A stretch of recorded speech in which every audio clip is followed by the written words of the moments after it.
My wife humiliated me and cheated on me with 4 men on a romantic trip.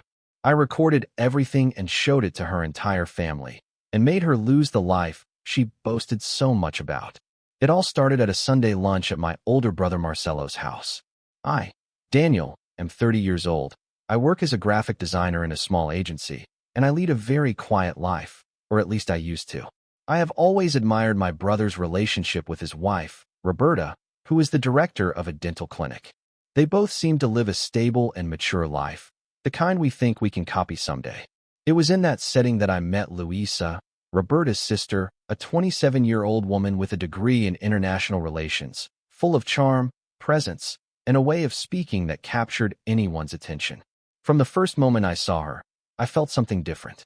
She was uninhibited, spoke loudly, laughed heartily, and had a look in her eyes that always seemed to hide some secret. I am more reserved, even introspective, but she brought me out of that zone a little. Luisa had a magnetism that made everything around her seem more alive. We started talking, and soon we were laughing as if we had known each other for years. Marcelo, always a bit protective, made a comment like, "Be careful with Luisa," but at that moment I thought it was fraternal jealousy. Over the next few days, we exchanged messages and started seeing each other frequently, first at family events, then alone. She was the type of person who always knew what to say to cheer you up and make you feel special. I found myself thinking about her at work, rereading our conversations before bed, and trying to figure out if it was all real. She said she had just gotten out of a problematic relationship, that she did not know if she was ready for something serious. But that with me it was different. And I, naive, believed her because I wanted to believe. Over time, I began to idealize this story. I thought I would finally have someone to build a life with, similar to my brother and Roberta's. Everything was so comfortable, so close. My family liked her, and this only reinforced my idea that I had made a good decision. Her presence at lunches and family gatherings seemed natural. But there was something in Roberta's eyes that I did not understand, a strange silence, that of someone who sees what you do not see yet. Only later did I understand what it was about. Roberta even took me aside and said something like, "Luisa has a complicated history."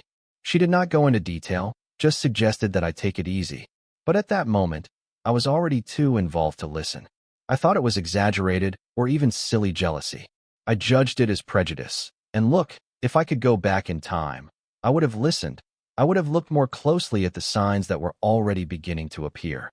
Still small, still disguised, but already there, giving the warning I preferred to ignore. The problem with idealizing someone is that we put them on a pedestal, and then any mistake seems small. I turned that woman into a dream, without even really knowing her. And when you do that, any warning becomes noise. We deceive ourselves because we want it to work, because you get tired of looking, because it seems comfortable, easy, perfect. I wanted to love and be loved, and in my head, Luisa was that. I did not know it was the beginning of one of the worst chapters of my life.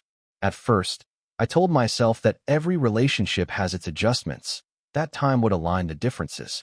But in the first few months, Luisa began to show a side that bothered me. I was addicted to my cell phone. We would go out to dinner, and most of the time, she would spend half the time taking pictures of the food, fixing her hair, and posting stories.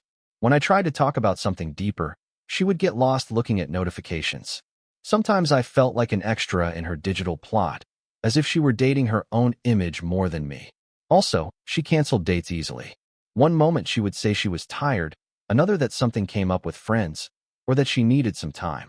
Sometimes we would go days without seeing each other because she was always solving something urgent, but you just had to open Instagram to see that her urgent need was to be at a bar, on a rooftop, at an event.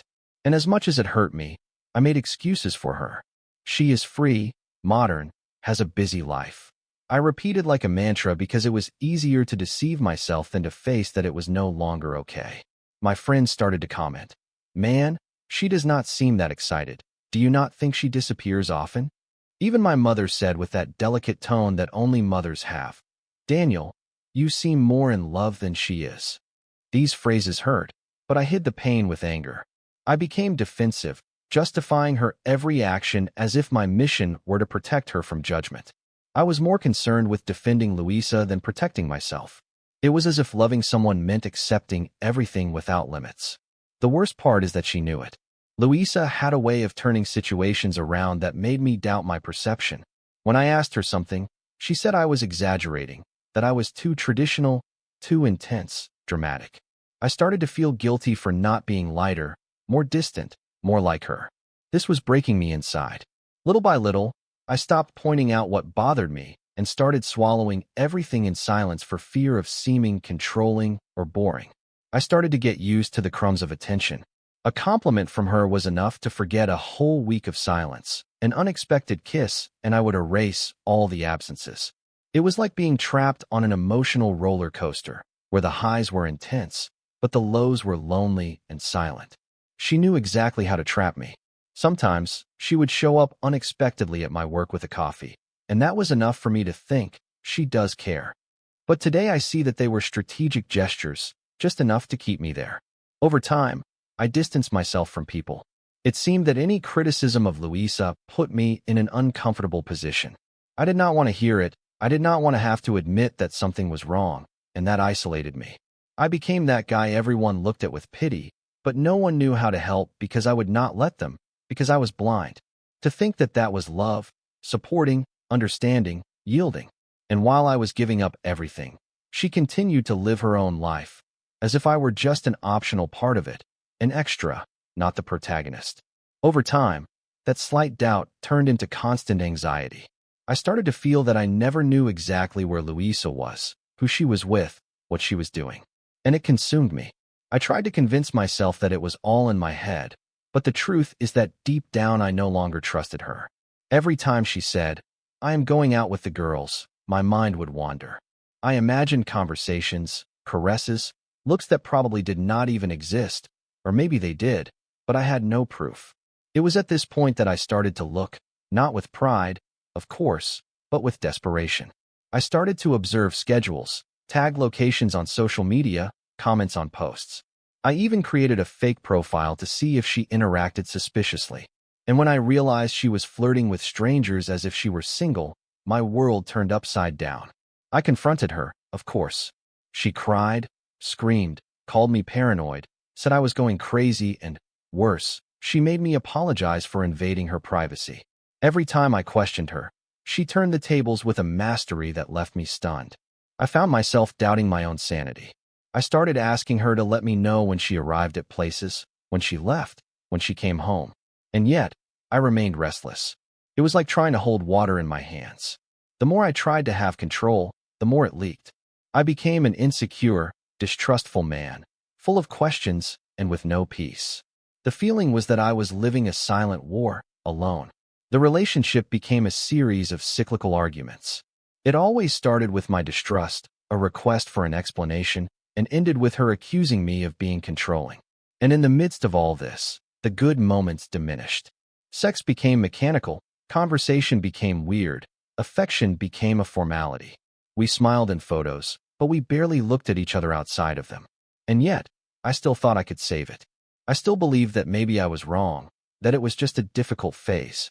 I refused to see that this was the beginning of the end. I started to live according to it. I adjusted my schedule to hers. I avoided going out with friends to be available if she called. My priorities began to revolve around her mood and her schedule. If she was fine, I would relax a little. If she were cold, I would collapse. It was like walking through an emotional minefield, where any step could lead to a fight. I no longer recognized myself. That version of me, passive, anxious, blank, was nothing like the guy I used to be. And yet, I continued. I thought jealousy was a consequence of love. I thought everyone went through this, that it was normal. All it took was patience and dialogue. But it was not love, it was dependence, fear of being alone, fear of failure. I believed that if I loved her enough, she would change, that if I dedicated myself more, she would realize my value. But love, when it is one-sided, becomes a prison. And I had been in prison for a long time. I just did not want to admit it. And the worst part, we had not even hit bottom yet. The night everything fell apart, I was already at a point where sleeping was difficult and trusting was impossible. I had something inside me that would not leave me alone, like an alarm that would not stop ringing. She had said she was going out with her coworkers for a quick, happy hour, and I could not swallow that. An absurd restlessness invaded me. Without thinking much, I got in the car and headed to the bar she used to go to with the people from her company. I do not know what I expected to find, but it was definitely not what I saw. The bar was relatively full, but Louisa was nowhere to be seen. I waited in the car, across the street, trying not to freak out. About 40 minutes later, I saw her leaving the place with a tall guy in a light blue dress shirt. They were both laughing as if they were on a first date. I followed them from a distance. They got into his car, a dark sedan, and stayed there. After a few minutes, they started kissing. It was like I had been punched in the stomach. My eyes burned, but my whole body was trembling. And yet, I stayed there, unable to look away. When I approached the car, the scene looked like something out of a nightmare. Louisa was kneeling between the guy's legs, in the back seat, and he was holding her hair with one of his hands while dictating the rhythm of her head going up and down during oral sex, with an air of total dominance. Her expression was not one of surprise or guilt. It was one of concentration, as if this were a routine. It was at that moment, at the peak of the situation, that she threw her head back, murmuring something unintelligible. I hit the glass hard, 3 times. They were both startled, as if a lightning bolt had brought them back to reality. She turned her face towards me, her eyes wide and her mouth still blurry, and her expression changed from pleasure to pure hostility. I saw her trying to quickly compose herself, wiping her mouth with the fluids the man had just released into her mouth with the sleeve of her blouse, and trying to close the top of her dress while murmuring something like, "Oh my God." I felt my heart race in a way I could not control. It was a mixture of humiliation, anger, disgust, and a type of pain that felt physical. The guy got out of the car, saying, "What the fuck?" and approached me as if I were the one in the wrong. I had already lost my mind. I pushed him hard against the car body, and that is when the confusion started. Exchange of punches, shoves, screams. People started coming out of the bar. Some tried to separate them, others just watched. Louisa screamed at me to stop, saying it was not what it seemed, as if there were any chance of reversing what I had seen. And even in the midst of the chaos, she tried to justify herself while fixing her hair and clothes. The police arrived quickly. They handcuffed me on the parking lot floor while the guy played the victim, complaining of a sore shoulder. Louisa was crying, but she did not come near me. When the police asked her what had happened, she said clearly, "He stalked me. He is out of control. He is dangerous." That destroyed me more than the scene itself. In front of everyone, she described me as a crazed attacker, even though I knew exactly what she had done. It was then that I realized, besides being a traitor, she was cold. I was held for hours while she went home and probably covered her tracks. When I was finally released, the shame outweighed the pain. My family found out the same day, and my mother called me crying. I just wanted to disappear. What tortured me the most was that, even after all that, a part of me was still trying to find explanations. The mind of a betrayed man is a labyrinth where logic dies and hope survives, even when everything is already in ruins. I was not released until the next day, after paying bail. I felt like a destroyed man, publicly humiliated, with a damaged reputation and a broken heart. I locked myself in the house, turned off my phone, and spent hours staring at the ceiling, trying to understand how everything had come to this. And as strange as it sounds, I still wondered if she was going to text me, if she was going to try to justify it. Deep down, a part of me still wanted to believe that it was all a badly explained nightmare. In the following days, the judgments began. Friends speculated, acquaintances commented, and I did not know what was worse, the betrayal, the exposure, or the feeling of having been ridiculed for so long. But it was also in those days that the pain began to transform into something colder, more calculated. The Daniel who crawled after love was dying, and the one born in his place was still silent, but already planning his response. Not just any revenge, something definitive. But it was not like that. It was real, and that moment was the point of no return. The pain cleansed me of any illusion I still had. I no longer wanted to save the relationship. I just wanted to understand who that woman was that I let so deeply into my life. And from there, without even knowing it, I began to build my way out, slow, twisted, emotionally exhausting, but necessary. And she, without knowing it, had started the beginning of her own end. After the confusion in the parking lot, I thought it was the end, but Louisa reappeared a few days later with the same talent, as always, for manipulating situations. She said the guy meant nothing, that it was a momentary mistake, that she felt lost, pressured. He cried, sent me many audio messages saying that he loved me, that he did not know how to deal with the intensity of our relationship. And the worst part, I wanted to believe it. I really wish it had all been just an emotional accident and not the true representation of who she was. Roberta, my sister-in-law, was surprised when she found out I was thinking of forgiving. She told me in plain words, "Daniel, she is not going to change." But I did not listen to anyone. The shame of telling the world I had been betrayed in that way was greater than the pain. Louisa said she needed a second chance and I, stupidly, gave it. We are back. This time with promises of couples therapy, a new healthy start, a new stage. The right words have always been her strong suit, and, like any good manipulator, she knew exactly what to say. The therapy became theater. She smiled, said she was learning to communicate better, that she wanted to be a woman worthy of my love. Even the psychologist seemed convinced. I, desperate to believe it, began to relax. The climax came when she asked me to marry her. Yes, she said she wanted to prove that she was ready to choose me officially. And so, what began as a reconstruction became an event, wedding scheduled, luxury party organized by my parents, invitations, rings, photo shoots. It all seemed like a movie, but one of those where we only discover it is a horror in the final minutes. The ceremony was beautiful, no one could deny it. An elegant farmhouse, with an impeccable heart, emotional people. I remember looking at her at the altar and thinking, I think we made it. But now I understand that the look she gave me was not one of love, but of victory. Louisa loved the stage. She loved the audience. And there, in the midst of so many witnesses, she had control of the narrative. Everyone there thought she was the woman who overcame her mistakes and won back love.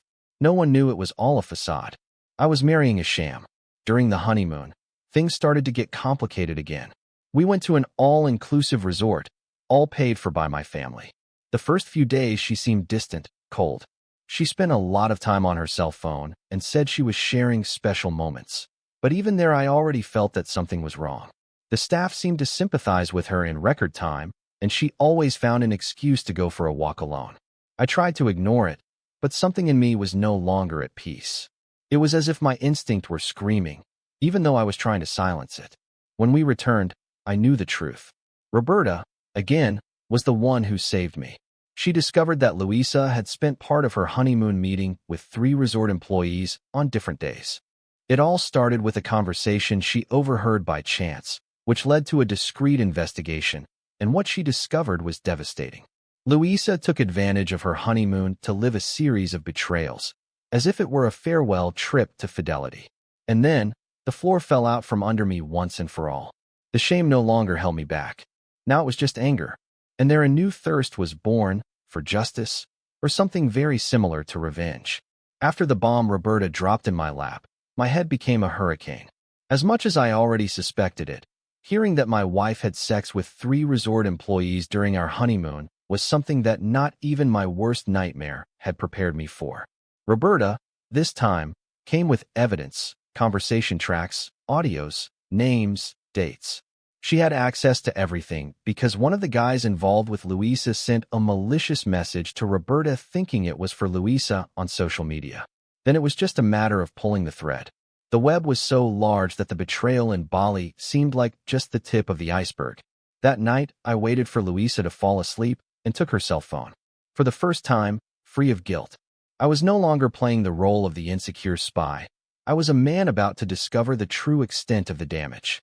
And what I found surpassed any assumption. There was an archived message group with the name Special, where she spoke with at least 5 different guys. The tone of the conversations was intimate, provocative, and constant. There were good morning messages. They exchanged nudes, videos, promises, and, the worst part, everything happened while I was sleeping next to her. There were conversations that go back to the honeymoon itself. While I was taking pictures on the beach, thinking I was living the dream, she was arranging a meeting with one of the resort's waiters later that same afternoon. In one message she wrote, "My husband is a bit of a fool. He hardly suspects anything, and when he does, I can deceive him." That phrase was etched in me like a tattoo of humiliation. I dropped my cell phone on the floor and left the house. I grabbed a backpack with some clothes and went straight to a simple hotel. I cried like a child in the shower. It was there that the coin dropped once and for all. There was no turning back. The next day, I contacted a lawyer. I told him everything, showed him the evidence, and we began the divorce process. Louisa tried to call me dozens of times, sending me audio messages pretending to be worried, asking if I was okay, saying she missed me. I did not even need to respond. I sent her a single message: "Do not try to find me. You will hear from me through the lawyer." Her response was a strategic silence for a couple of days, followed by an aggressive turn. She began to accuse me of abandonment, of being cold, of acting cruelly. She tried to turn the narrative around once again. She told some mutual friends that I was obsessed, controlling, that I was suffocating her, that our marriage had been a mistake from the beginning. But this time I was prepared. With every lie, I had evidence to confront her. Roberta stayed by my side, and that was fundamental. It was she who dismantled Luisa's versions among the relatives, one by one. For the first time in a long time, I was regaining control. Not over Luisa, but over myself, over my life, over my dignity. Little by little, I came back to myself. I left the hotel and rented a small, modest apartment, but with my personality. I took the wedding photos off all social media, blocked Luisa on everything, and started to take care of my head. I went back to therapy and immersed myself in work. I did not want to hear about love anymore, at least not for a long time. The divorce was still in progress, but I already felt free. It was as if for the first time in years I could breathe without the weight of her manipulation on my chest. But what she did not know yet was that my final answer was still to come. It was during a therapy session that the idea of revenge began to take shape. My therapist did not encourage it, of course, but when talking about everything I had swallowed in silence, a phrase slipped out of me. She destroyed my life and still came out as a victim. I had that in my head for days. It was not just about anger, but about justice. I needed to return it in the same way, but with strategy, not an impulsive scandal like in the parking lot. I wanted something that would make her taste her own medicine in front of everyone she deceived. I went back to talking to Louisa, pretending I was still confused, vulnerable. I told her that I missed her, that maybe I had acted on impulse. The response was immediate. She appeared at my door looking like a saint talking about a new beginning. The performance was perfect. We started to try again. She slept at my house, cooked and posted cryptic photos to make it seem like we were reconciling. I left because I needed time, because I needed her close to execute the plan with precision. For weeks I watched her in silence. I looked at her cell phone again, calmly, saving new files, among them audios in which she told a friend that she was fooling stupid Daniel just to avoid the fight, and that she had more fun outside the house than inside. I also moved forward with the final part of the plan. I proposed a trip for two, pretending to want something new between us. During a weekend away, I proposed more open experiences, knowing that she would agree. On the trip, with everything already planned, I proposed a more daring challenge: that she choose someone from the group to go on an adventure with while I watched. She loved the idea, with a smile, like someone who had done this before. She said she would get more than one. The party was big, at a hotel by the sea, and it only took her half an hour to attract a group of 4 Spaniards who were drinking together at the bar. After a few minutes, they were laughing, exchanging glances, and when I suggested we go up to the suite, everyone agreed. She did not even hesitate. Inside the suite, Louisa gave herself with an intensity one had never seen directed at me. Everything about her seemed like a show put on to provoke and be seen. She looked at the camera, spoke with the men as if I did not even exist, and I, sitting in the armchair with a glass in my hand, recorded every detail with the cold gaze of someone who no longer feels. My heart was no longer there. It was a silent justice taking shape. What was once unbearable pain was now a necessary process, a true ritual. While she was lost in the middle of her performance, being used by 4 men at the same time, as if she were an adult film actress, I thought about everything she had said in therapy about change, about repentance, about rebuilding, and it was impossible not to laugh inside. That woman who smiled while being filmed, being possessed by 4 men, as if she were the main course of a banquet, who placed herself at the center of the scene, without a hint of modesty, was the real Louisa. And that is what the world needed to see, not the sweet and suffering version she posted on social media, but the woman who laughed at my pain, mocked my trust, and treated our marriage like any other act. With the material in hand, the stage was missing. I organized a reconciliation dinner with my family and hers. Roberta knew everything and helped me reluctantly, but understanding that it had to happen. Everyone was present. Parents, uncles, close friends during the dinner when everything seemed calm. I asked to speak. I took the television remote control and said I wanted to show a video in honor of the truth. Louisa tried to interrupt, already nervous, but it was already too late. In a matter of seconds, the video began to play. The images showed Louisa in explicit situations with the 4 Spanish men on the bed on the sofa laughing, joking, drinking, and laughing while the men took turns using her most of the time with 2 at once while the others rested to use her again. The room was completely silent. Someone dropped a fork and an uncle choked, and her mother left crying. Louisa turned pale, then blushed, and then began to scream that it was an invasion of privacy, a setup, a persecution. But before she finished her sentence, my cell phone automatically sent a mass message to all her contacts, friends, co-workers, and even her boss. It contained a summary video with screenshots, audio, and photographs. She tried to take the cell phone from my hand in vain. She ran out of the room while the whole family looked at her as if she were a stranger. The damage was already done. I looked around, and for the first time in a long time, I did not feel guilty, only relief. Everyone there finally saw who she really was, and for the first time she was left without words, without excuses, without an audience. It was the end of the show, but for her the final act would still come, the public price of her own falsehood. The video was enough to turn the key in Luisa's life and forever. What happened in that dining room spread faster than anyone imagined. In less than an hour, I already knew that the video had circulated among her colleagues, more distant relatives, and even in the condominium group where she lived. The reactions were varied: shock, outrage, jokes, uncomfortable silence. Louisa tried to put out the fire, but there was no longer any control. The mask fell off, and this time there was no way to put it back on. She lost her job the following week. The official justification was conduct that tarnishes the company's reputation, but she knew, and I did too, that it was because of the content that went viral. There were people from work who sent her messages thanking her for showing who she really was. Her family also moved, and her parents temporarily kicked her out of the house. Roberta cut ties, and for the first time since I met her, Louisa was alone, without an audience, without allies, and without a stage. The actress was left without a set. She sent me one last message 2 days after the dinner. She said she hated me, that I was cruel and vengeful, that I destroyed her life. I did not respond because the truth is that I did not destroy anything. I just removed the nail polish. I just showed what was always there, hidden behind the makeup, the likes, and the fake smiles. What destroyed her was her own arrogance and her own contempt for the people who trusted her. What I did was simply bring the light, and as bitter as it may seem, I confess it was liberating. The divorce was finalized in record time thanks to the absurd amount of evidence.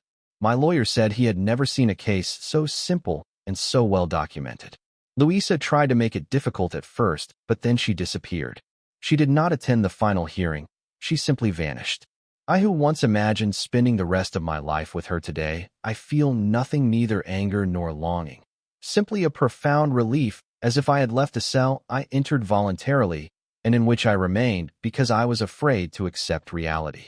Months later, I met Isabella, one of the friends Louisa kept away whenever she could, perhaps out of jealousy or perhaps out of fear of being exposed. Isabella was everything Louisa pretended to be: mature, sincere, and loving. We started talking lightly without rushing. Little by little, I found myself laughing again, feeling peace next to someone. And the most curious thing, she already knew everything. She had seen the video, read the messages, and still she decided to get closer. She said she had never seen anyone turn things around with so much dignity. Today I look back without wanting to erase anything, because it was during the fall that I discovered who I really am. I lost time, I lost money, I lost nights of sleep, but I gained something more valuable, not only from Louisa, but from the version of myself that accepted crumbs thinking it was a feast. Now I accept nothing less than the truth, less than reciprocity. And if the universe really has its way of balancing the accounts, I can say that in the end karma arrived, and I finally left in one piece.